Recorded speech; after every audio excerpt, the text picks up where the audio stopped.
So beginning with Isaiah's historical context. Understanding the historical context of Isaiah is essential for interpreting its message.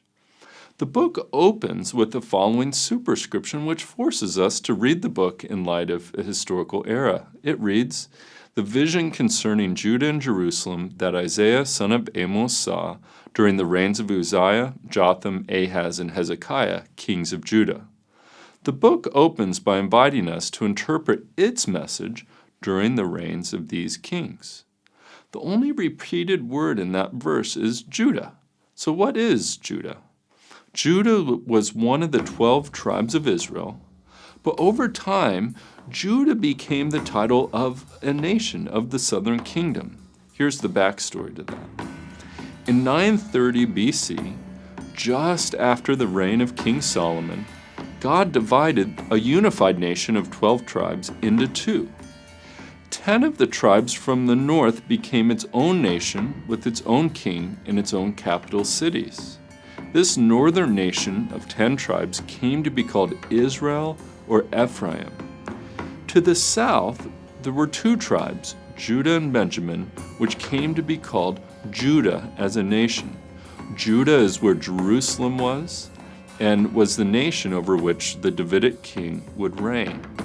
So Isaiah's message is primarily directed to Judah and Jerusalem after the nation was divided in two during the reigns of 4 kings.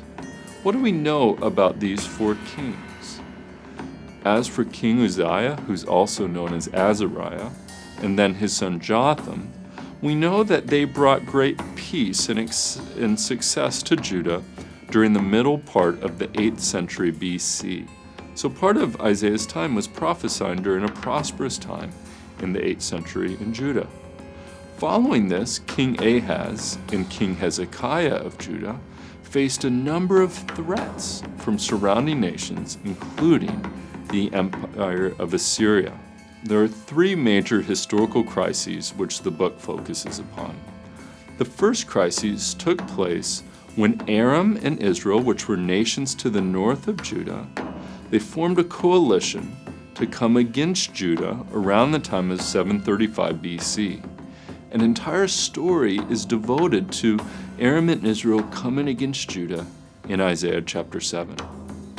Amidst this crisis, God came to the relief of Judah by bringing another nation, Assyria, against Aram and Israel, which caused Aram and Israel to flee and release from Judah. And that campaign even reached into Judah by Assyria. The second major crisis relates to the Assyrian Empire, which I've already noted briefly. The mighty empire of Assyria, which came to be referred to as the Neo-Assyrian Empire, was again on the rise in the middle of the 8th century under a king called Tiglath-Pileser III. Assyria was a region in the northern part of Mesopotamia, but as it spread, Assyria had numerous campaigns which stretched into Israel, as we've already heard, but also into Judah during the time of Isaiah. King Sargon in Isaiah 20, and King Sennacherib in Isaiah 36 to 37 were Assyrian kings who are mentioned by name in Isaiah. In chapters 36 to 37, we read of Sennacherib's devastating campaign which has gone through Judah and which reached up to Jerusalem itself. In Sennacherib's own annals, he refers to having taken 46 cities of Judah during this campaign. This was a major time of crisis for Judah, but God intervened and saved Zion from King Sennacherib in 701 BC.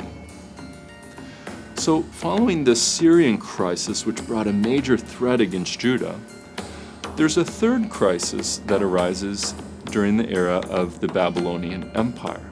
In Isaiah 39, Isaiah the prophet announces that Jerusalem and its king would be taken into captivity by Babylon, who would rise in the future as the new empire after Assyria.